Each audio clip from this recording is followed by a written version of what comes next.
Do you think you know Python? Well then it's time to reconsider it, because today you'll be introduced to the 10 of the most mind-boggling tricks that will make you question what is possible with code. Starting off strong, we have Walrus, not the animal, but the operator. Let's say that you have a code like this where first you are assigning a value inside a variable and in the next line you are using that variable in a conditional statement. Now what if I told you that you can merge these two statements together using the Walrus operator? Let's see how it is done. Firstly, you will cut out this entire assignment statement and then you will paste it in place of the variable itself, and then you will use a bracket to isolate this segment from this segment. Alright, and after that you can still see that the code is not right. We can still see red underlines everywhere. It is because we are yet to use the Walrus operator, which is a colon followed by the equals to. It first runs this portion, which means that the assignment is done first, and after that it compares the assigned value with this. So if I run this code, we can clearly see that the list has 5 values, which is correct. Let's say that you have been given a list that has a start value and an end value and countless events in between them. Now you've been given the task to separate the events from the start and the end. Now there are many methods that you can use to accomplish this task, but I'm going to show you the most effective one. For that you need to go down here and list out the variables inside which the values would be stored. So start variable, the event variable, and then the end variable. And you have to equate that to the entries, the main list in which there is everything, and after that you need to use an asterisk before the event. Now what this entire line does is that it stores the first value of the list inside the first variable and then the last value of the list inside the last variable, and the rest of the items will be stored inside the event because it has got this fancy asterisk before it. Now let's see if whatever I'm saying is true or not.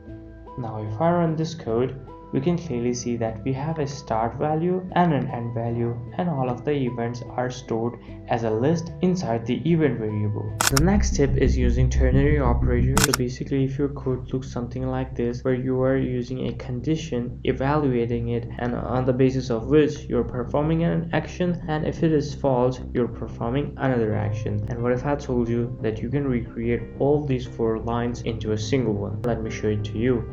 First you need to erase all this, and then you will write the statement that you will normally write if the condition was true, and in my case it was printing adult, and you need to follow it by the if conditional. So in my case it was if age is greater than or equals to 18, and then you will use the else keyword followed by the statement that you would write if the condition was false. So in my case it was minor. Now let's see if this code works or not. If I enter 3, you can clearly see that it is working fine. The fourth tip is using list comprehension, or what other people used to call mapping. So basically in your coding journey you will find yourself in a condition that somewhat resembles like this. You would have a list which will contain certain values, and you will loop through each value using a loop, and then you will use statements and conditionals to sort them out in different groups. And what if I told you that there is an even better method of doing this? What you need to do is cut this whole portion, and we would go inside the array itself, and we would go inside the list itself, and you need to write the statement. I will write even. This is basically the returning statement, and I will say if x is modulus 2 is equals to 0, that means that it is even, else if it doesn't fulfill this criteria then we will return odd. And then after that I will use the loop for x in nums. So basically it will do the same job for a single line of code. You need to write the output that you would give to the list if this condition is satisfied, else you would give the value that you would give to the result if the condition is false, and after that you will define your loop. Now let's run this code, and you can clearly see that it is a really good method to spot the odd ones out. And the fifth tip is merging dictionaries, and you need to merge them together to form a larger dictionary, and you would do it by creating a variable which will be your larger dictionary, and you would equate that to the first dictionary, alright, and then the vertical slash and then the second dictionary. Simply by doing that, you have formed the greater merged dictionary that is formed by these 2 small dictionaries. and if I print that down here, then we can possibly see the result. If I open the terminal and run this code, you can clearly see that a larger dictionary has been formed. The sixth tip is to flatten out a nested list. In this example, we can see that this list has many lists inside it. What if I want to make another list that will have these values flattened out? No nested list, just the values in a singular list. To make that, we need to use nested loops. Let's see how it is done. So I have my flat list declared here, and inside it, what I will do is that I will return items for sublist in nested for list. So it's looking overwhelming at first, but let me explain, guys. What's happening is that we're running a loop here which will target each of these sublists of the grade list, and what happens in the next step is that each of the elements of the sublist is targeted. What we're doing is we're returning these items into this flat list. Let's check it out if it works or not. Let's run this code, and we can clearly see that the list is flattened out. Python makes comparisons look good, and that is why the seventh tip is my personal favorite. In this example, we can see that there is a variable and conditions are applied on that variable on the basis of which statements are evaluated. Pretty cool. And we can clearly see that there is a range defined for x.